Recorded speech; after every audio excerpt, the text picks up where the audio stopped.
আমাদের এই পৃথিবীতে এমন একটা জেলও রয়েছে যেখানে মেয়েদের দিনে 3 বেলা ধর্ষণ করা হয়। যদি সেই কাজে অন্য কোনো মেয়ে বাধা দেয় তাহলে তাকেও সহ্য করতে হয় কঠিন থেকে কঠিনতর শাস্তি, এমনকি দেওয়া হয় মৃত্যুদণ্ড। আবার কিছু কিছু জেল তো এমনও রয়েছে যেখানে খাবার পর জল হিসেবে দেওয়া হয় পশুর মূত্র। আর আজকে আমরা আপনাদের সেই সব জেল সম্বন্ধেই জানাতে চলেছি। তো স্বাগতম আপনাদের মায়াবিন্দুর আরও একটি নতুন ভিডিওতে। গুলটানামো বেকুবা। এই জেলের কয়েদিদের সাথে এমন খারাপ আচরণ করা হয় যেটা দেখলে আপনার মনে হবে পৃথিবীতে মানবতা বলতে কিছুই নেই। তাদের 2-3 দিন পর পর একদিন খাবার দেওয়া হয়। চোখ বেঁধে ঘন্টার পর ঘন্টা আটকে রাখা হয় টয়লেটে। সেখানে বিশুদ্ধ পানির বিরাট সংকট থাকায় তাদের পানীয় হিসেবে দেওয়া হয় শূকরের প্রস্রাব। সেখানকার কয়েদিদের এত পরিমাণ অত্যাচার করা হয় যে সেই জেলের অনেক কয়েদি সেই জেলে জামা খুলেই সুইসাইড করে মারা গিয়েছে। সেখানে নেই কোনো ফ্যানের ব্যবস্থা, যার কারণে প্রচণ্ড গরমে তাদের সহ্য করতে হয় প্রচণ্ড তাপ, আর প্রচণ্ড শীতে তাদের শরীর থেকে খুলে নেওয়া হয় তাদের জামা কাপড়। আর এই জেলের কয়েদিরা সর্বক্ষণ তাদের মৃত্যু কামনা করে। সিদুরা বাইরুস প্রিজন। এখানকার কয়েদিরা এতটাই ভয়ঙ্কর যে এই জেলের স্টাফরা পর্যন্ত তাদের সাথে কথা বলতে ভয় পায়। এখানে এমন সব গ্যাং রয়েছে যারা মেয়েদের শরীরে ট্যাটু করিয়ে তাদেরকে প্রতীক বা চিহ্ন হিসেবে রাখে। আর এই ট্যাটুগুলো যে কয়েদিদের শরীরের মাঝে থাকে তারা অন্য সব কয়েদিদের উপর আধিপত্য চালায় ও নির্মম নির্যাতন করে, তাদেরকে নিজের ইচ্ছে মতো যে কোনো কাজ করায়।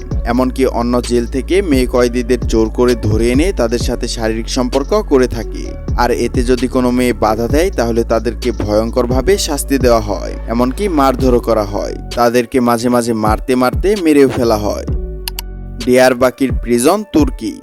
এটি এমন একটি ভয়ানক জেলখানা যেখানে শারীরিক ও মানসিক দুইভাবেই অত্যাচার করা হয়।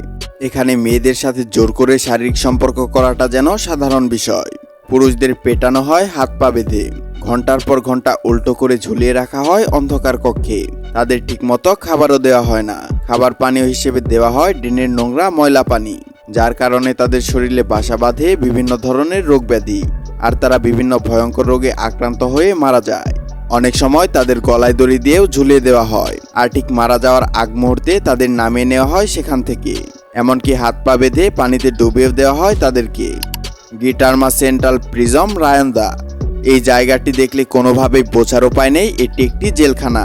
এটি দেখলেই মনে হবে দুর্ভিক্ষের একটি শহরের মানুষেরা সবাই মিলে একত্র হয়ে একটি আশ্রয় নিয়েছে আশ্রয় কেন্দ্রে। কারণ মাত্র 500 মানুষের জন্য তৈরি জেলখানায় রয়েছে 7000-এরও বেশি মানুষ। সেখানে ভালো কোনো টয়লেটের ব্যবস্থাও নেই। এখানে এত পরিমাণ কয়েদি রয়েছে যে তাদের ঘুমানোর পর্যন্ত জায়গা হয় না, তাদেরকে দাঁড়িয়ে দাঁড়িয়ে ঘুমাতে হয়। এমনকি সেখানে মাত্র 500 জনের খাবার 7000-এরও বেশি মানুষের মাঝে ভাগ করে দেওয়া হয়। সেখানকার মানুষ 3 বেলা তো দূরে থাক, ঠিকমতো এক বেলাও খাবার পায় না। তাদের মাঝে মধ্যে অনাহারেই কাটিয়ে দিতে হয় 2-3 দিন। মেয়েদের জন্য নেই কোনো সুব্যবস্থা, গর্ভবতী মহিলাদের জন্য নেই কোনো চিকিৎসা। অনেক গর্ভবতী মহিলা সন্তান প্রসব করতে গিয়েই মারা গিয়েছে নবজাতক শিশু। একবার চিন্তা করে দেখুন, যেখানে 500 জন মানুষের খাবার ভাগ করে খায় 7000 মানুষ, সেখানে কিভাবে একজন মা তার শিশুকে দুধ পান করাবে? কারণ শিশুর মাই তো ঠিকমতো খেতে পায় না, তাহলে শিশুর খাবার আসবে কোথা থেকে? কোনো মানুষই চাইবে না এইসব জেলে যাওয়ার জন্য, কারণ এগুলো যেন এক একটা জেল নয়, এগুলো হচ্ছে এক একটা মৃত্যুপুরী। আর আজকের ভিডিওটা কেমন লাগলো তা আমাদের কমেন্টের মাধ্যমে জানাতে পারেন।